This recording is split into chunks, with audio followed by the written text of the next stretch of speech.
গতকাল রাতে রাজধানীর যাত্রাবাড়ী পার্কে ককটেল বিস্ফোরণে নার্সারি কর্মী সহ অন্তত 7 জন আহত হয়েছে। আহতদের মধ্যে 2 জনের অবস্থা কিছুটা গুরুতর হলেও বাকিদের আঘাত মারাত্মক নয় বলে জানান প্রত্যক্ষদর্শীরা। তাদের ধারণা ফ্লাইওভারের উপর থেকে ককটেলটি নিক্ষেপ করা হয়েছে।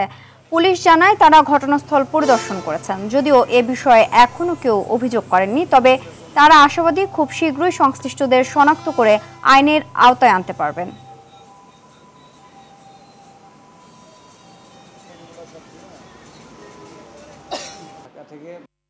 সজাগতার সৃষ্টি করার জন্যই হামলা চালানো হচ্ছে কোনো একটা বাহিনীর দ্বারা। ককটেলের যে জিনিসপত্রগুলো আছে ওগুলা এখানে পড়ে আছে, তারপর আমরা বুঝতে পেরেছি যে এখানে একটি বোমা বিস্ফোরণ হয়েছে।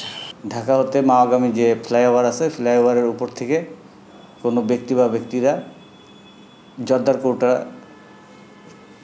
দিয়ে বানানো ককটেল ছুঁড়ে মারে, পরবর্তীতে ওখানে বিস্ফোরিত হয়। ওখানে যে নার্সারি আছে, নার্সারি কর্মচারী জুয়েল, উনি ওই বিস্ফোরিত জর্দার কৌটার যে ছিন্নভিন্ন অংশ তাতে সে আহত হয় এবং সোহেল নামে আরেকজন ব্যক্তিও আহত হয়।